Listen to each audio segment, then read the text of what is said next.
So in the chat room, before I get started, I did put the our speaker's website in there tonight. Oh wow. www.potomacrocks.com. And so we're going to I'm going to introduce our speaker tonight. I found him on the internet somehow because of what he's going to talk about with the Potomac Marble. And in my background, there's a picture of the Potomac Marble actually in Maryland. But we can talk about that later. But anyway, Paul Kreingold is a 37-year-old resident, 37-year resident of Leesburg, Virginia, where he and his wife have raised 2 children. He's currently the president of the Banshee Reeks chapter of the Virginia Master Naturalists and the conservation director of the Isaac Walton League, Loudoun County chapter. His interest in geology and history dates back to his college days, but after a long career in computer system design, he has devoted his time in the last 5 years as a researcher and educator. And besides public lectures throughout Loudoun, Montgomery, and Frederick counties, Paul regularly leads expeditions to the rediscovered Latrobe Potomac Marble Quarry along the beautiful Potomac River. So before Paul starts, I just want to let you know that we do have the Potomac Marble here in Lancaster, York, and Adams County in southeast Pennsylvania. It's not called the Potomac Marble everywhere there, but it's the same basic rock. So it's an honor and privilege to introduce you, Paul, and it's all yours, sir. Well, thank you very much. I guess now I'll share my screen. Go ahead. Yep.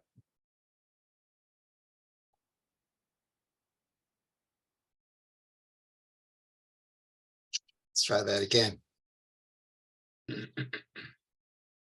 Oh, it must not be minimized. Give me a sec. There we go.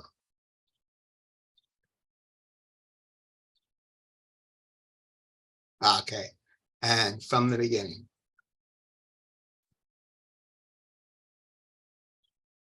Okay, can you all see that now? Yep, you're ready. You're going. Okay, good. Well, let's start at the beginning. What I have on the screen here is a picture of a rock, and it's just a rock. It's not particularly, doesn't look like anything particularly special. But the first question is, what is the difference between a rock and a stone? You wear a gem stone, you don't wear a gem rock. You build a stone wall, you don't build a rock wall, but you do climb a rock wall, and you pave with paving stones, not with paving rocks. So what's the difference between a rock and a stone? The difference is if we take a rock and we put value to it, or we use it, or we make it useful, then it becomes a stone. And what this lecture is about, it's about a time in American history when the nation was very young. It was only 38 years old, and we were in the lowest point in our history. And this rock became a stone, and in that way helped bring the United States out of this terrible situation. And the people we have to look at first are these 2 gentlemen. You all know Thomas Jefferson on the right, president from 1801 to 1809.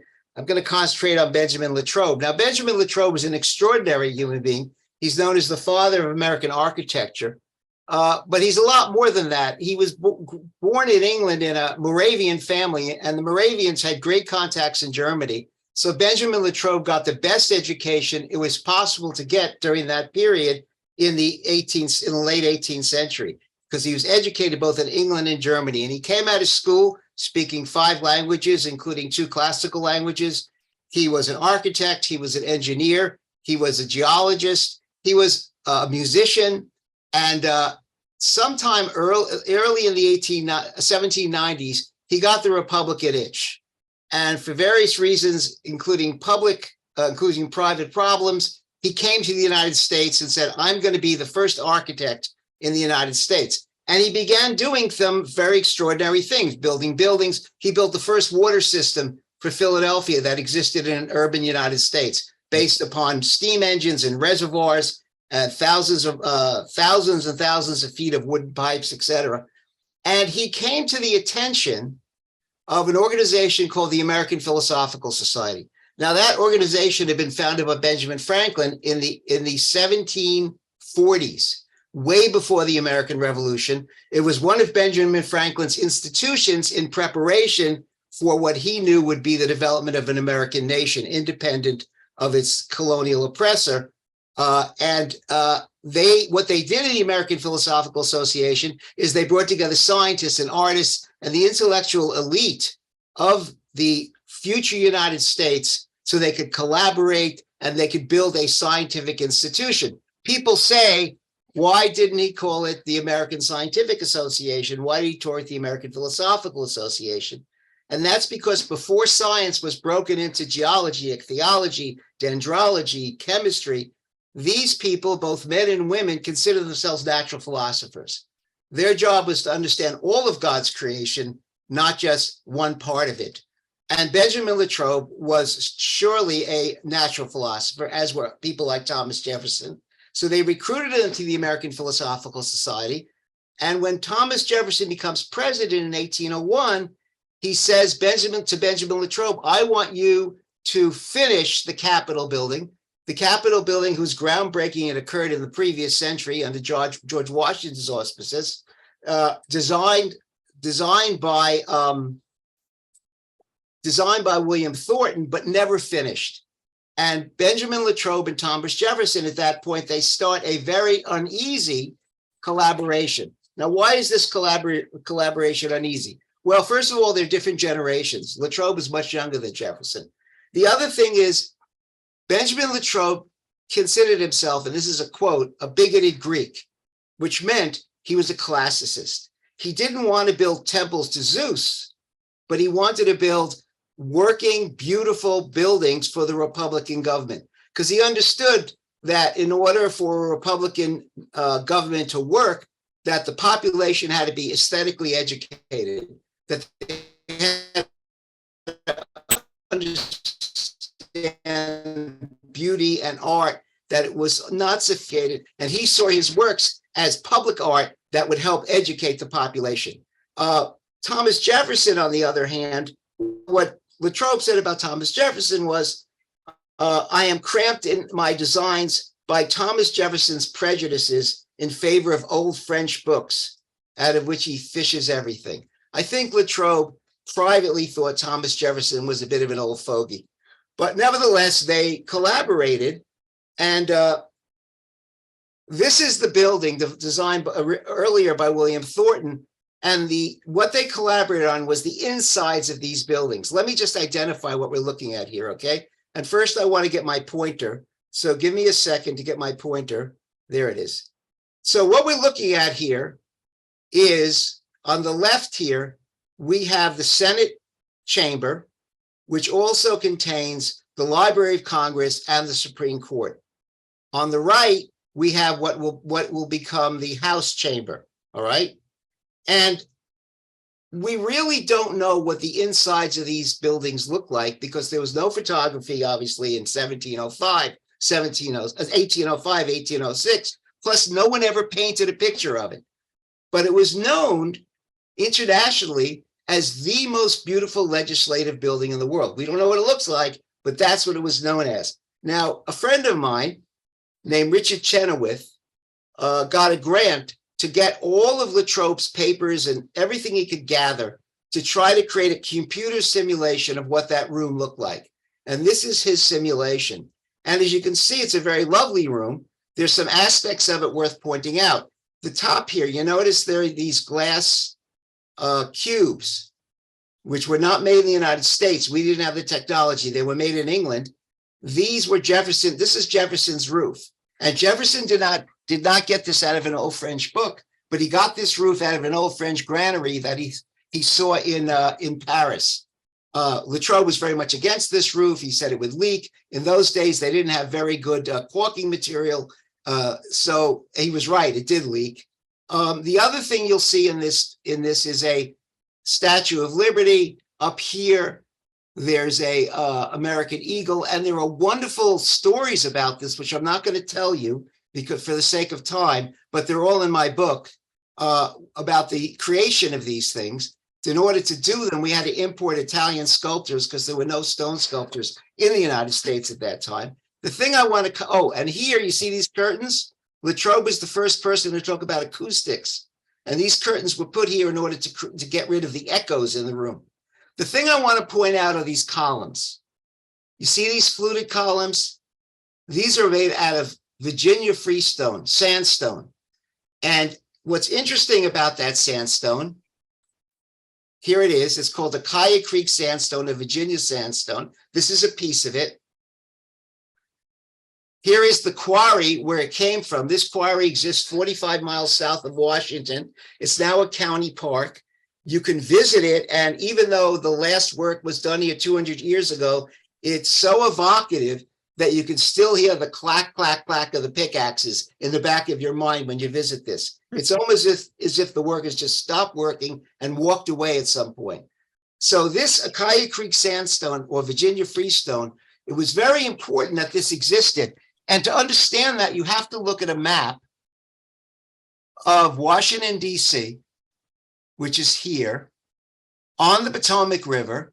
And if nowadays, when I want to go down to visit the Akaya Creek quarries where the Virginia sandstone was quarried, I take Route 95.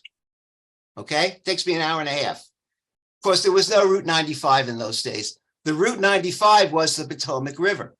And the Potomac River was navigable all the way to the Atlantic Ocean.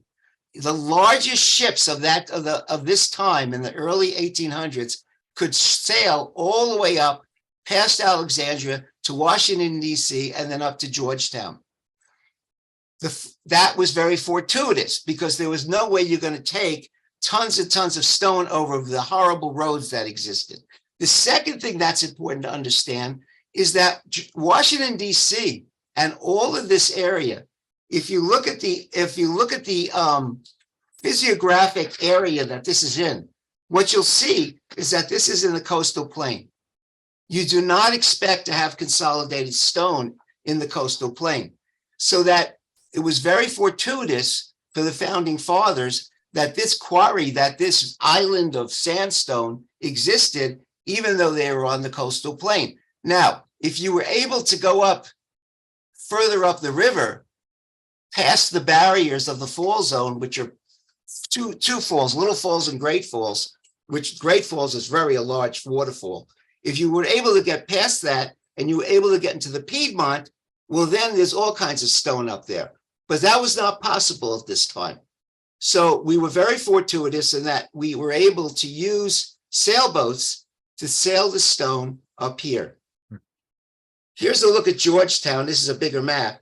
And after you get to Georgetown, there's no way you can get up here without building some kind of canal and locks, which was done later and which George Washington was thinking about as early as the 1780s.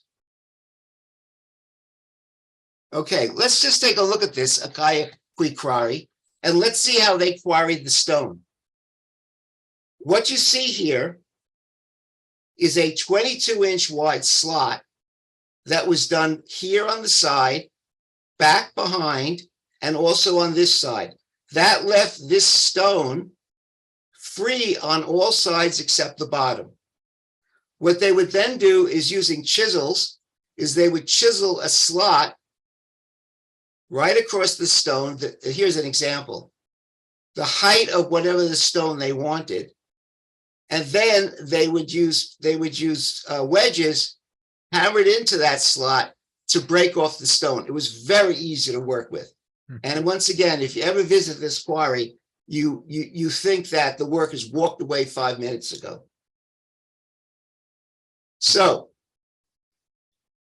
if you look at this room designed by Latrobe and Jefferson, you'll have to admit it's a beautiful room. And that's what the world thought of it. In fact, Jefferson said after he left office, "I think that the work, when finished, will be a durable and honorable monument to our infant republic and will bear favorable comparison with the remains of the same kind of ancient republics of Greece and Rome." And then it all came to an end. It all came to an end because on August 24th, 1814, the British burned down these beautiful rooms. Now, the War of 1812 started in 1812. This is 1814. Why did the British do this in 1814 and not earlier? Well, I'm sure you're all up on your Napoleonic War history. So you all know that in 1814, Napoleon was sent into exile in Elba. So at that point, the British had thousands of troops available, and these were blooded troops. These were tough guys. And they sent 4,500 over to teach what they called the rebels. They still called this rebels in 1814, a lesson. So they came into Washington and they burnt down the Capitol, they burnt down the White House and many other buildings. This picture, by the way, is on the frieze in the dome of the Capitol. That's where this picture is. Now, one of the questions I get is, how do you burn a stone building? And that's very interesting. To understand that, you have to go back to the colonialization of India. The British had a lot of trouble in India, colonizing India, because the Indians fought back. And in particular, the Kingdom of Mysore in southern India, the British had 4 wars against the Kingdom of Mysore. And in those wars, the kingdom used something the British hadn't seen before, which was rockets. They had these rockets which terrified the British soldiers. They didn't do that much damage. They weren't accurate, but they terrified the British soldiers. So what the British did, which they were good at, particularly with India, is they stole them. And they sent them back to England. They gave them to one of their scientists. And the scientist's name was Conger. And they gave him these rockets, and they said, I'm sorry, Congreve, William Congreve. And they said, make these more accurate and make these more powerful. And Congreve did. And these rockets were used in the Napoleonic War.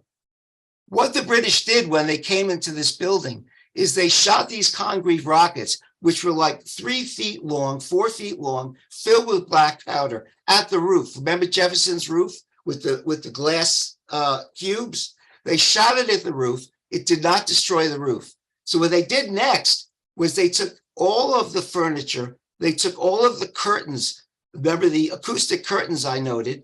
They piled them up, and they took these Congreve rockets, they broke them in half, they poured the black powder on top, they lit it on fire, and the fire got so hot that the sandstone calcinated. It essentially flaked away, and the fire, the glow from the fire, could be seen all the way in my hometown, Leesburg, Virginia, which was 45 miles away.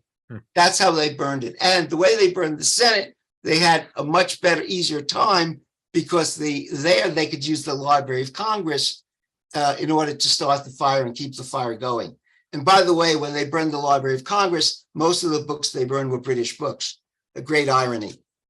And then, having burned, they left. There's a poem written by Philip Freneau, which says, referring to the British, a veteran host by veterans led, with Ross and Cochrane at their head.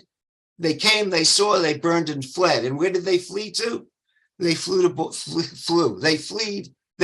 to Baltimore.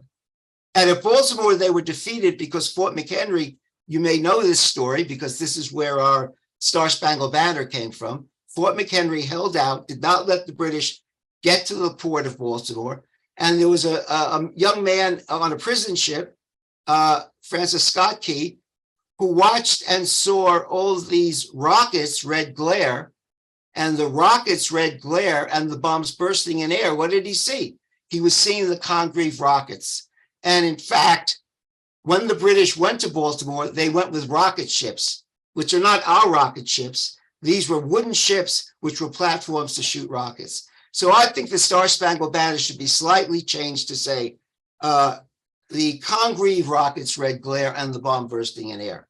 And the British were defeated. They sued for peace. And by February of 1815, the war was over. Okay, now, the question that faced Congress at this point was whether to rebuild or move. There were a lot of places like Philadelphia and New York, which said that the capital should be moved back to them. The reason why we didn't move was because of the imprimatur of one man who had been dead since 1799. If you read these debates, which are available online, these congressional debates, what one congressman said, as one congressman put it, What that man, George Washington, has done, let no mortal attempt to undo. Basically, George Washington planned this city. He said where we should put these buildings, we have to redo it, all right? And there was a vote. The vote was 77 to 55, and they voted to stay in Washington. Now, 12 votes in another direction, and the capital would not be in Washington. They voted to stay. They also got some help from the DC banks who offered loans. And now the question was, if we're going to rebuild it, where is Benjamin Latrobe? Where is our architect? Well, I'll tell you what Benjamin Latrobe is. Benjamin Latrobe was in Pittsburgh. Remember, I said he was a genius and a polymath. Well, he was in Pittsburgh, and what he was doing was he was designing steamboats for the, he was designing steamboats using money from Robert Fulton, who, by the way, was another member of the American Philosophical Society. Robert Fulton was funding him to build steamboats, to have a steamboat line going from Pittsburgh down the Ohio to the Mississippi to New Orleans. And Latrobe was very excited because he thought he would make his fortune and be able to support his family. What happened was they went bankrupt, and Latrobe went into this terrible depression while in Pittsburgh. He sat in the room, he pulled the blinds in the dark for weeks. And this is where a very extraordinary woman comes in, which is Latrobe's wife. Her name was Mary Latrobe. And you notice I don't have a portrait for her because there was no portrait and there was no photography. So we really have nothing but descriptions of Mary Latrobe. She was an American. She was born here. And she was born in Philadelphia, and she was in the circles with Dolly Madison. Now, Dolly Madison was married to the current president. And what Mary Latrobe did was she wrote letters to Dolly Madison, and she said, look, my husband is in the depths of depression. Get your husband to appoint him architect. And she also wrote letters to other people. Now, remember, this is 1815. This is a time when women were not particularly involved in politics. And Mary did this. And I should say something more about Mary, because I think she's one of the more extraordinary women who never get her due. During the period when Latrobe was in Washington during the Jefferson administration, Mary had what would be called a salon in Paris, in their home. And every musician, philosopher, artist, scientist, diplomat that came through Washington went to Mary's house, where they played music, they had discussions about philosophy. And Mary herself was what we would call today a classical musician. She played the guitar. But of course, she wouldn't call herself a classical musician, because at that point in history, Mozart had just died 15 years before or so, and Beethoven was writing his opera at that point. So she was a popular musician, except their music was the music we call classical. So she was a very important person, and she was friends with Dolly Madison, among other things, because when Dolly Madison redecorated the White House, Mary, Benjamin, and Dolly went on a shopping spree and bought all the furniture for the White House. So they were very close. So what worked out was that Dolly Madison convinced her husband, which didn't take much because James Madison was easily convinced by Dolly, and he appointed Latrobe once again to be the architect of the Capitol. So the Latrobes come back to DC, and they see what had been the most beautiful building in the world was now a magnificent ruin, with globs of melted glass, collapsed sandstone columns, graffiti all over the building. Among the graffiti was graffiti like Madison is a coward. People held him responsible for the British getting to Washington, D.C. And Latrobe starts the job of rebuilding these buildings. Now, there's an interesting question about rebuilding these buildings. Everyone agreed that they had to be even more beautiful than they were, which is quite a test to ask of an architect. Why more beautiful? Because if an enemy burns down your capital, if you don't build it better than it was, then your enemy has won. They wanted to thumb their nose at the British. They also wanted to use American building materials. And remember, they were all classicists. These people were classicists, were Athens and the Parthenon were considered the epitome of public architecture. And the columns of the Parthenon are made of marble. Now, Latrobe was already aware of Potomac marble along the Potomac and in Loudoun County, where I live in Virginia. And by the way, you may notice this is the first time I've mentioned Potomac marble since we got this thing going, but you got to have the historical context. So Latrobe then waged a successful battle to incorporate Potomac marble into the new capital. Now, just to give you a sense of how the government worked in those days, let's take a look at this battle that occurred in March and April of 1817. On March 4th, President Monroe, the new president, is inaugurated. The same day, the government's master stonecutter, George Blagden, goes to Monroe and says, you can't use Potomac marble. It's unsuitable. You can't polish it. You can't cut it. It won't hold together. It's a terrible stone. You shouldn't use it. Now, I'll tell you a very amusing story. When I first got hold of Potomac marble about 3-4 years ago, and I didn't have the ability to cut or polish it, I looked for a stonemason around here or somebody who could cut countertops who would do this for me. And I was lucky enough to find locally a company that actually had the equipment to do it. And I went in and I said, would you be able to cut and polish this stone? And the stonemason came out. He was Turkish background, because around here, most of the talented stonemasons are Turkish, just like you'll find in Barre, Vermont.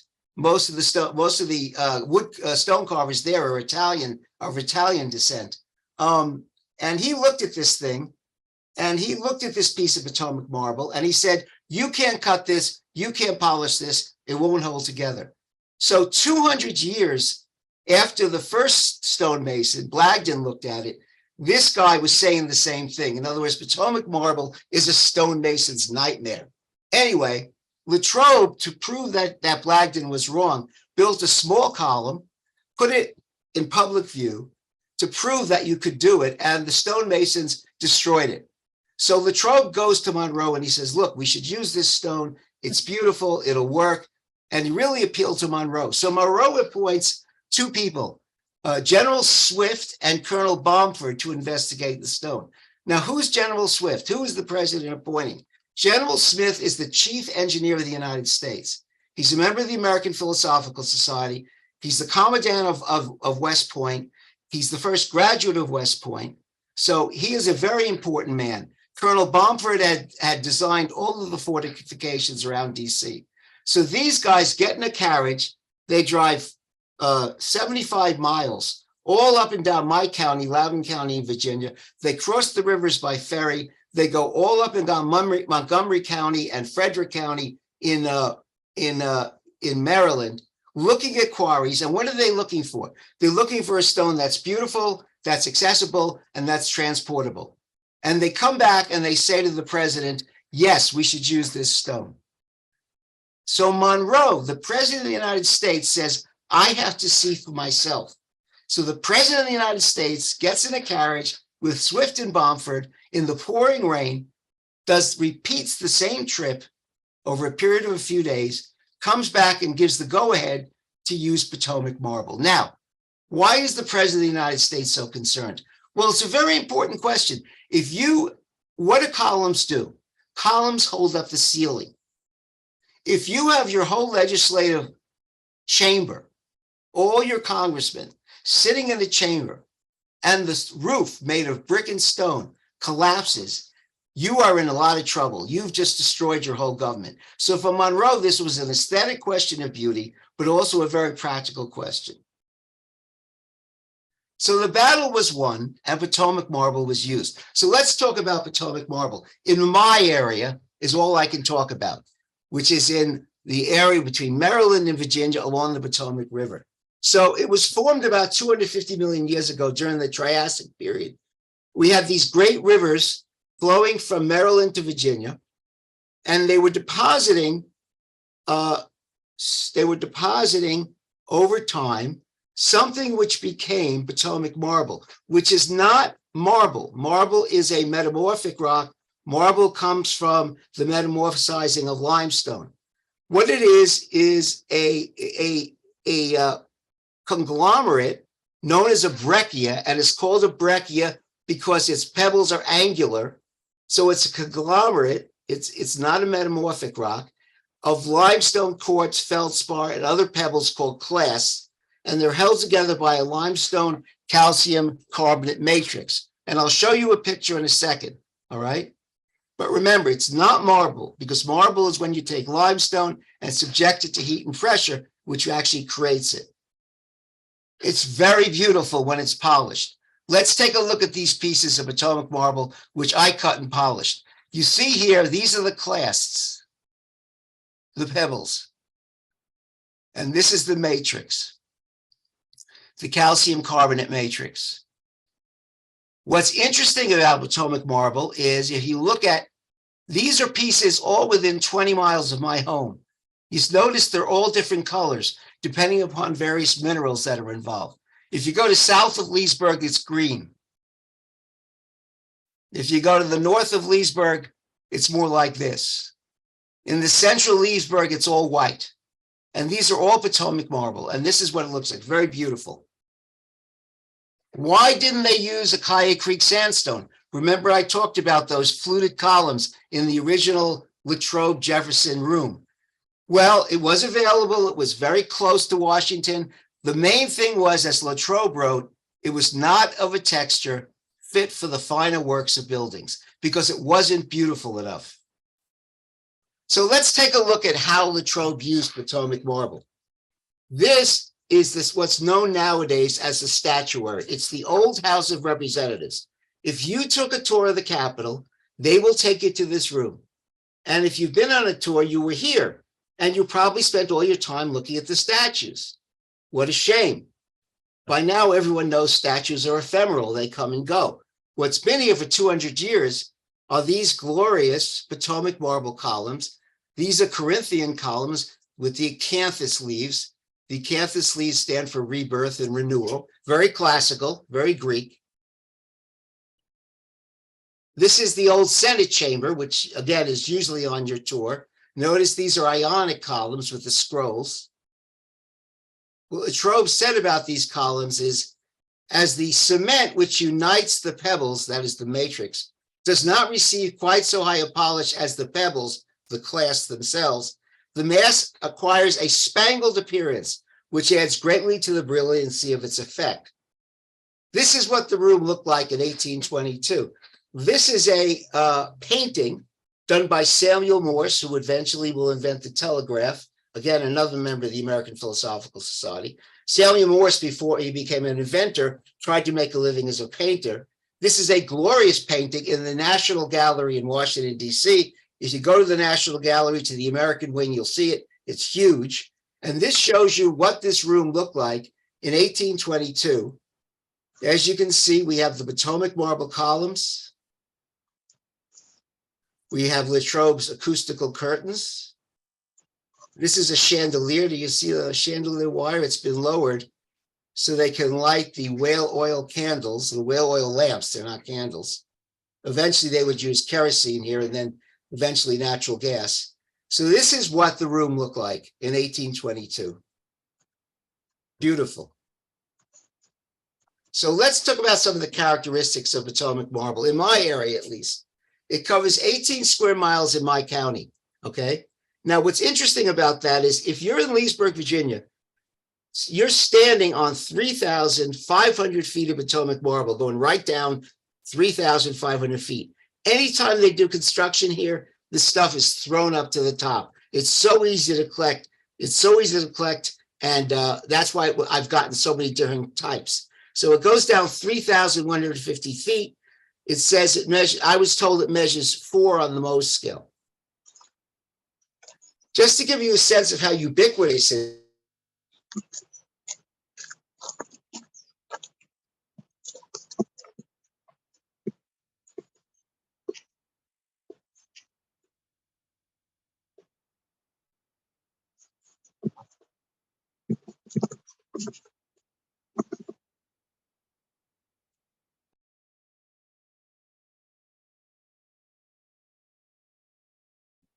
You have these farms where this stuff bubbles out of the ground. What's funny is that when you go visit the farmers and you say, look, Look at this.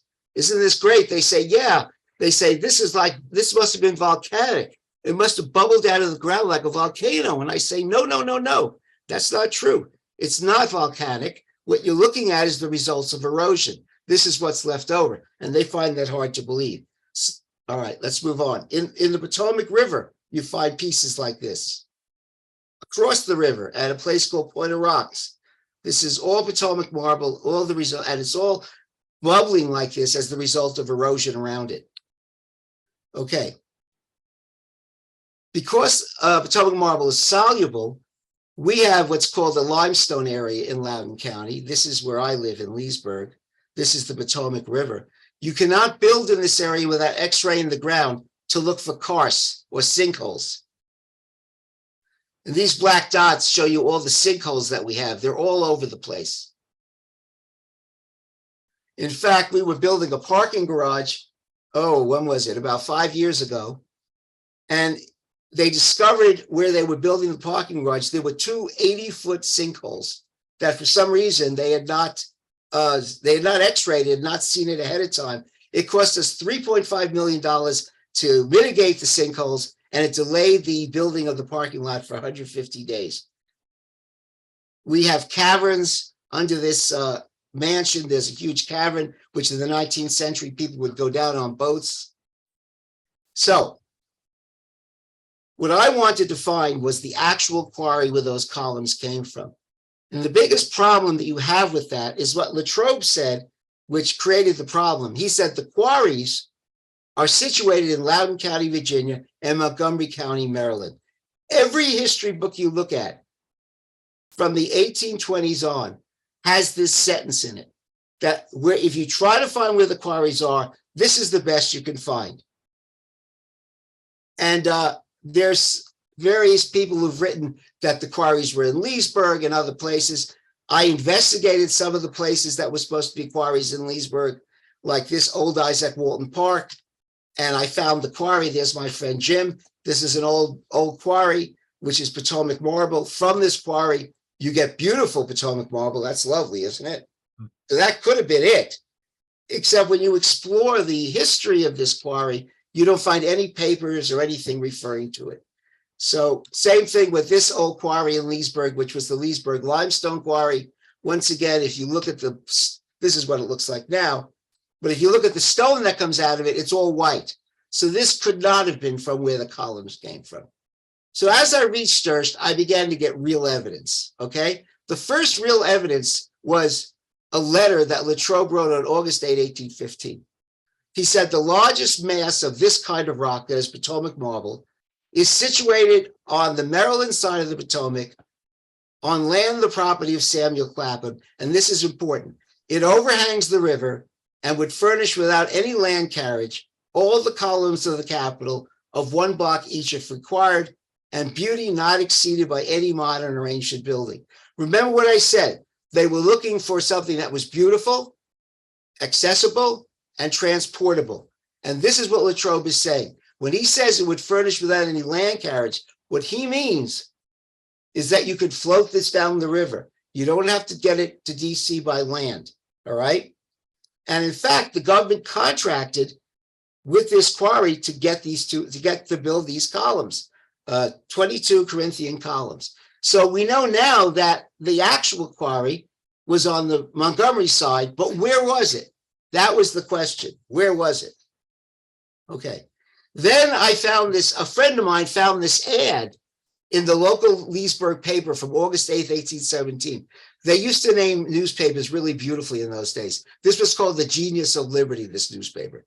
And in it, there's an ad, and it says, wanted immediately at the Marble Quarry, Montgomery County, Maryland, on the Potomac, 100 strong, healthy laboring men. So now I knew 2 pieces of information, that it was on the Montgomery side along the Potomac. All right. Then if you look at Latrobe's sketchbook, he sketches this outcrop here. And he says, breccia marble rock opposite Clapham Island. And Clapham Island is now called Mason Island. So now I knew again where it was. It was right opposite Mason Island. I know Mason Island because I fished the Potomac River. Okay. Finally, went to the National Archives and asked for the books that were used, the workbooks that were used by the surveyors who surveyed a canal that was built after all of this occurred, which is the C&O Canal, which was built about 10 years after this quarry was in use. And when you look at these surveyor books, you see that the surveyors talked about the quarry, the marble quarry, from which the columns were attained for the Capitol at Washington. So I now had all the evidence to prove that it wasn't my hometown where these columns came from, unfortunately, but it was across the river in Maryland. And then I got very lucky. Mary Orland, who's the historical preservation preservation officer of the Capitol, now retired, sent me a typewritten document. Apparently, in the 1960s, they wanted to repair the Senate columns. So they were looking for the original quarry for the stone, so they could get that stone to repair the Senate columns. And they sent an expedition all up and down along the Potomac River. And in Christmas of 1964, they found the quarry. And this document told me that the quarry was 2.1 miles up from White's Ferry. So here's a map of the area. Here is White's Ferry, which is the last ferry going over the Potomac. It just closed down, unfortunately, 2 years ago, and we're all hoping it reopens. All right. Here's the C&O Canal, which is a canal which was built after the time we're talking about, but it allows us to walk on the old towpath up the Potomac River. So I got myself a little device that tells me how far I'm walking. I carefully walked up the towpath, 2.1 miles, actually 2.2 miles, sorry, right to here. And I looked, and guess what? I didn't see anything. I did it 2 or 3 times. And the last time I did it was in the winter when there were no leaves on the trees.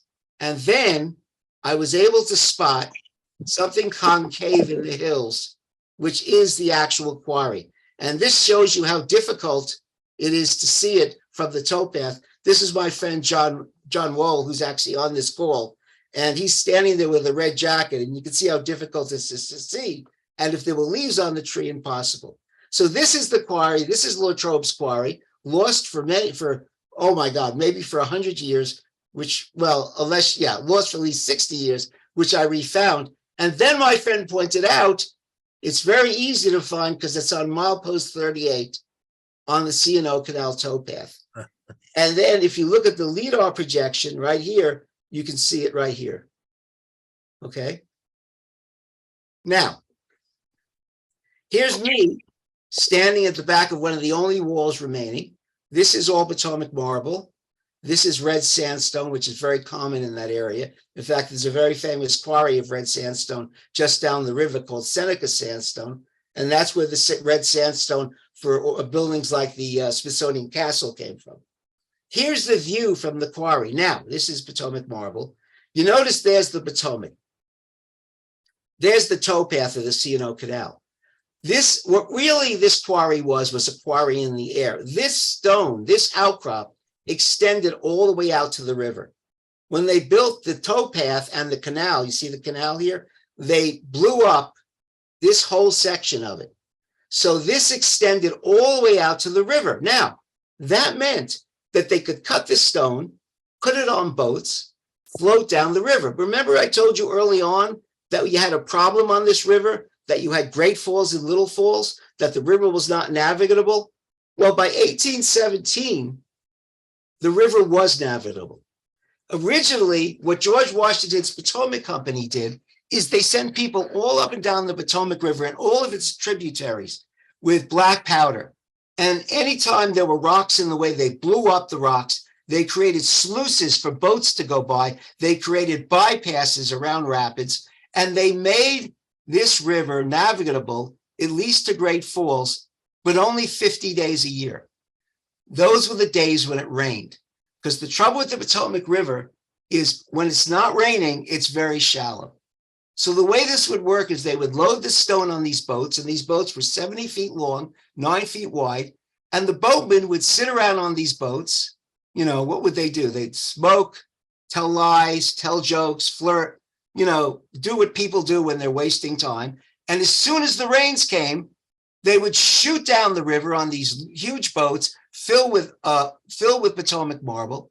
And when they got down to Great Falls, the big barrier, by then the Potomac Company had built locks through Great Falls. They were able to go past Great Falls, and then Little Falls, there were locks. So by 1817, the river was navigable. But the thing I want you to imagine is imagine a great river in flood, and you're on a boat with 3 other people, 1 in the front, 2 on the side, 1 in the back with poles. Your 80-foot-long boat or 70-foot-long boat is filled with tons and tons of stone, and you're shooting down the river down to Washington, D.C. These guys, in my view, were real heroes, which is why the second to last chapter of my book is called Ode to the Boatmen. Anyway, this is what the quarry looks like. So where did the Potomac marble columns come from? They came from along the Potomac River in Montgomery County. Now, when you go to this quarry, you see evidence of drilling. You see this? And then here in this rejected piece here, okay, that is from star drills. Now here's a collection of star drills. The star drill is very interesting because the star drill, and here is a picture of how star drills work. In this case, this is called double jacking, when you have 2 people on the star drill, okay?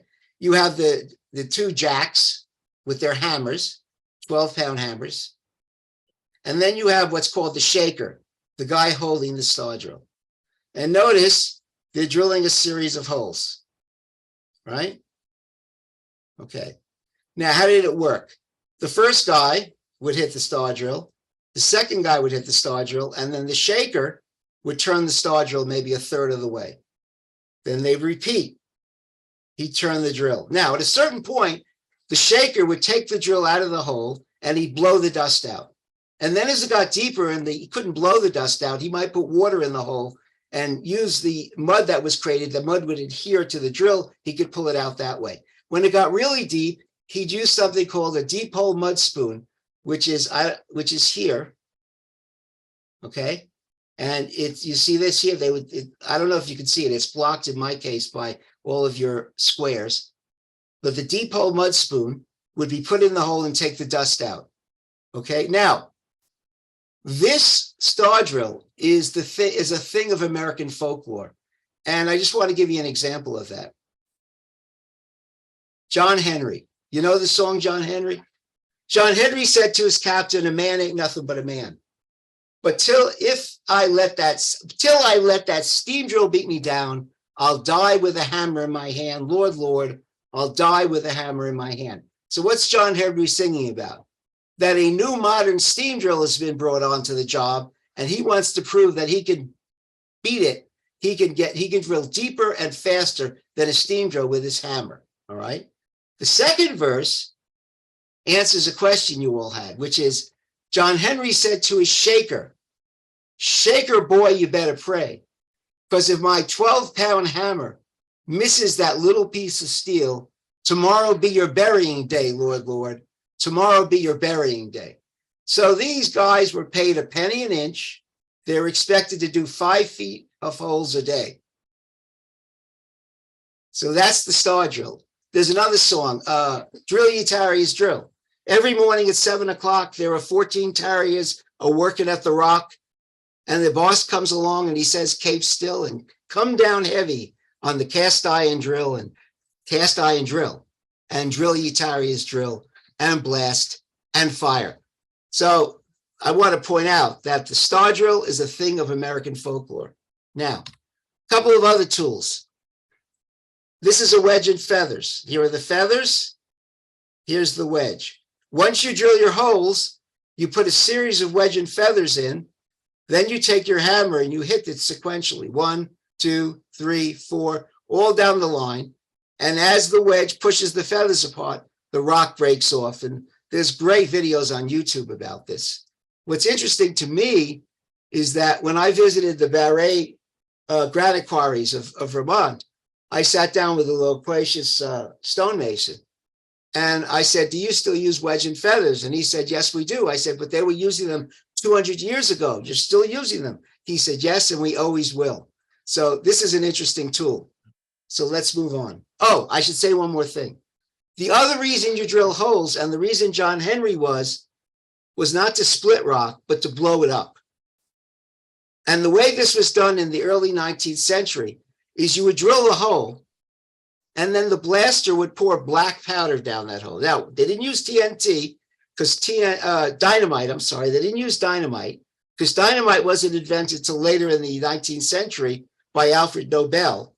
Dynamite is called dynamite from the Greek word for power, dynamos. And dynamite is much more powerful than black powder and much more stable. So they didn't have that. They used black powder, and they would pour black powder in the hole the series of holes. They would tamp it down. They would cover it with wax, the hole with wax. They would put a thin metal pipe down the hole to make room for the wick.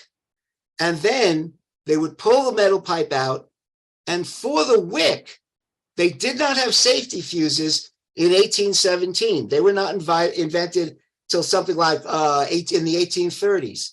And then what a safety fuse is you know how quickly it's going to burn. So you can use a certain amount of safety fuse to give you enough time to get the heck out of the way. They didn't have safety fuses. They took paper and they put grease on it. And they would stick the greased paper in the hole left by the little metal tube. They would light it and get the heck out of the way. And when you read about this, for example, in my book, there's a discussion of the kind of egregious accidents that occurred with this. But this is how it was done. Okay, let me make a summary now. As far as I can determine, Potomac Marble was used only on one significant project, and that was in the Capitol. The stone was very difficult to work with. Single columns could not be quarried, so columns are usually assembled from pieces, from drums, usually 3 drums per column. The Hall of Representatives was not completed until 1819, and each column cost not $1,500, but $5,000, okay? This close-up of the column shows you the seam here, okay? This is this black stuff here, not that, but this is wax. What a classed over 200 years would fall out. They fill it up with black wax. So you can see how they had to do it with drums. But here's the most important part, and here's where we end this presentation. The British attempt to demoralize and dissolve the United States failed. We went from this ruin in 1814 to this classic treasure. Now, when you look at this room, I don't want you just to think about it as a room, all right? What I want you to think about is the fact that between 2022 and 1857, when we outgrew this room and had to build an extension on the Capitol, this is where American history took place. Your history took place here. For example, here in this room in 1824, Marquis de Lafayette became the first foreign dignitary to address both houses. And he gave a toast. His toast was to the perpetual union of the United States.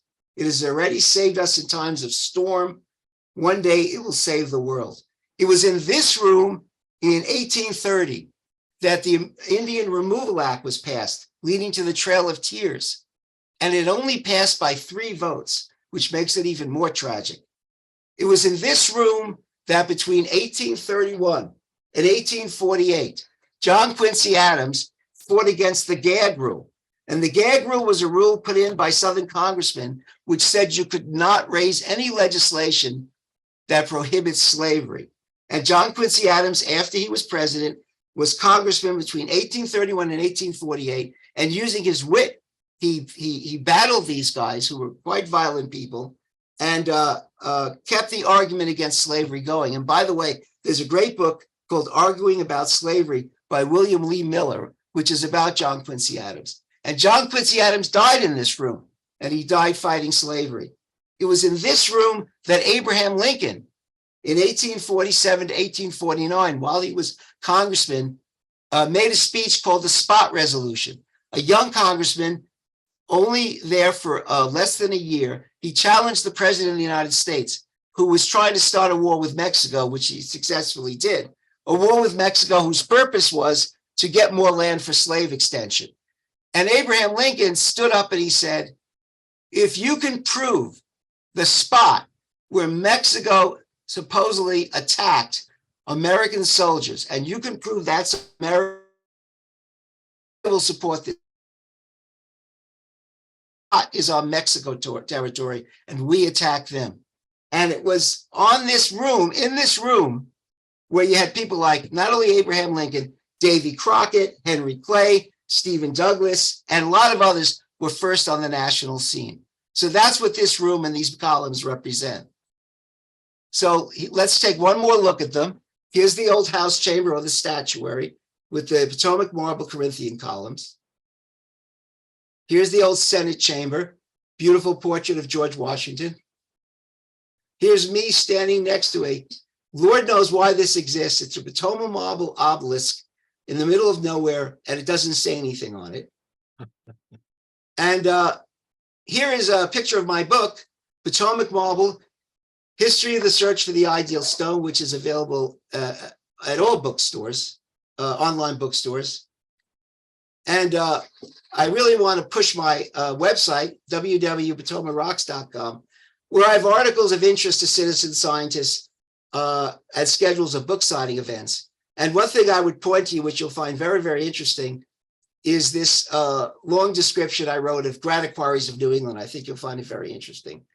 And various events, this other one on coquina, which is a limestone, which is made out of shells. So that's my lecture. Check out my website, pick up my book, and I'm finished. Are there any questions? Yeah, put your questions in the chat. We'll Okay, if you could read them, that would be great. yeah, we'll relay them to you if anybody puts anything in. A lot of comments already about fantastic program, and boy, I've always wanted to know where the quarry was because I've been told several different places. So Yeah, I know. Well, listen, I lead expeditions to that quarry. What we do is we have a nice 2 mile, actually it's less than 2 miles, along the towpath, and along the way we look at all the canal. There's a lot of the relics of the canal, and my friend John Walsh, who always goes with me, he's a canal expert. So we talked about the canal, and then we clamber up into the quarry and talk about the quarry. And if any of you guys are interested in coming down to Montgomery County or coming down to Leesburg, I'd be happy to lead you on a tour of all this stuff. I could take you to 4 or 5 quarries where you can take all the rocks you want because nobody cares. Not Latrobe's quarry. That's you can't take anything from there. That's federal government. But in Leesburg, we have all this stuff nobody cares about. You recognize that rock? It's in my background, Paul? Can I see it? Yes, I do. But where is that now? That's at the Bollinger Creek Pike, north of Point of Rocks. Have you ever taken a piece and cut and polished it? I never cut and polished that one. I have cut and polished ones from up here in Lancaster County. Well, I'm sure they can't be as beautiful as the ones in Loudoun County. Well, I won't debate that fact. They all really look about the same, really. Yeah, well, the thing is the different colors is which was quite striking. Yes. I'm not seeing any questions yet. I think you covered it really, really well. And well, I tried to put a lot more thing about geology in it because I know that you guys are all a bunch of rockhounds and geologists. So let me just say that in my book, there's a lot more history, for example, about the burning of Washington, which is a really interesting thing, and also about a lot of the political developments that occurred around there. So if this lecture interested you, you should find the book fascinating. And so once again, it's called Potomac Marble, The History of the Search for the Ideal Stone. You get it on Amazon, Barnes and Nobles, or anywhere like that. You can just look up Kreingold or look up the name of the book. Yep. No questions. Yeah. Oh, Yes, there's two on there, Jerry. I have two questions here for you. shoot. Is Latrobe, Pennsylvania named for Benjamin? Great question. Latrobe, Pennsylvania is named for his son. His son was very good friends. His son was a railroad entrepreneur, engineer, not railroad engineer, and construction engineer, and very important in the development of the whole Maryland, Pennsylvania area. So he was friends with the guy who founded Latrobe. So his friend who founded Latrobe named it after Latrobe's son. Okay. Well, another question, doesn't the floor of the Union Station have Potomac marble? I don't think so. I've never heard that. Boy, that would have been some job. Huh. Boy, I don't think so. It may be marble, but maybe it's terracotta. Not terracotta. What do you call those floors with little pieces of marble in them? I forgot the word. The reason I say that is because in Loudoun County, we have marble. Actual marble. We have actual marble, and Latrobe said it was more beautiful than Italian marble. So I'll go with Latrobe on that. It's never been quarried because it was not located in a, remember what I said, it has to be beautiful, it has to be accessible, and it has to be transportable. Right. Well, in this case, it was just beautiful. It wasn't accessible or transportable. So it was never really quarried. But in the 1920s, a company set up a grinder and took this beautiful stuff and ground it down and sold the pieces to make the marble, the floors, which have resin with little pieces of marble in it. I forgot what it's called, but most of the buildings in Washington, D.C. have floors like that. So my guess is that maybe that's where that came from, that the idea of marble. Here the question is, the matrix also called the Gettysburg Shale? No, I've never heard that. Basically the matrix is the matrix.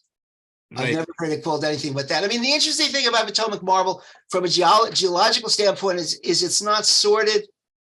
It's not sorted and it's angular. So in other words, it tells you two things. Since it's angular, it says that the action of water on it was not for very long. I mean, we're talking about geological long, right? Because it's not rounded. The actual clasts are angular. The other thing is, if you look at the clasts, they're all jumbled up. They're not sorted. They're not all going in the same direction. So you realize that this stuff was formed from a geological standpoint very quickly, very quickly. Paul, the word you were looking for is terrazzo. Thank you. Yes. That was exactly the word I'm looking for. So most of Washington, D.C.'s office buildings have terrazzo floors. So we went and tried to find out whether or not, we got in touch with the building maintenance people, and we tried to find out whether it's possible to trace where those terrazzo floors came from. So maybe we could at least say if the Potomac marble didn't come from Leesburg, the floors did, but we couldn't find it. So, but that's what that marble was used for. Yeah, just to add about the last question, we do have a Gettysburg Formation up here, which the breccia is a part of the Gettysburg Formation. Another question: how does the strength of the Potomac marble compare to traditional marble? Well, I can't compare them, but I'll tell you the Capitol. If you go to the crypt of the Capitol, which is under the Capitol, you'll see all these sandstone columns, which have been held up for 200 years. So we know that the sandstone is good. If you go to the Senate building or the House building, you'll see that the columns have held up the roof for 200 years. How does it compare to marble? I don't know, but I know it works. That's what I can tell you. Yeah. I'll tell you after this summer. Well, what are you doing? I'm going to try and carve some of the breccia and see how it holds together. Yeah, well, that's interesting you say that, because I had a friend of mine. We went out to the local quarry here that nobody cares about, that you can do what you want to. And we took some chisels and we started going like this, and we were expecting the glass to pop out. They didn't. The chisel went through the matrix in the glass, which is interesting. And of course, that had to be, or they could have made the columns, because remember the way they actually shaped the columns. I can't find that they used any water power at all. What they use according to everything I could find, is they had two guys, two stonemasons. One guy held a withe, W-I-T-H-E, which is a stick, and on the end of the withe was a chisel. All right, and he held it, and the other guy hit the chisel, and that's how they shaped the thing. And then in order to polish it, they used woolen claws, and they would drop on the woolen claws. What are nail files made out of? Nail files. Silicon carbide or sand. Yeah, they use sand, but they use a specific sand. I don't remember the name of it. And that's how they would smooth it out. So you can imagine the amount of manpower involved in the patience in this thing. Now, if you go to the Seneca Quarry, which is right near us, where the red sandstone came for the, among other things, the Smithsonian Castle, which is the most famous, but Washington, D.C. is filled with red sandstone building. If you go there, that was from the late 20s and 30s. There's actually the remains of an old stone cutting shed where they basically used the Potomac River to run a reciprocating saw. And the saw is not there, obviously, and no one knows where it is. The actual remains of the stone cutting shed is really a terrible mess. It's filled with graffiti and everything. It's a crime. But basically, what they did, you could still see where they had the water running through this thing, running this reciprocating saw. So there they were using water power, but that was 10, 12 years later. Yeah. Okay. A lot of great presentation comments, and certainly, thank you. certainly your research has shown through to get to the answers that you were looking for.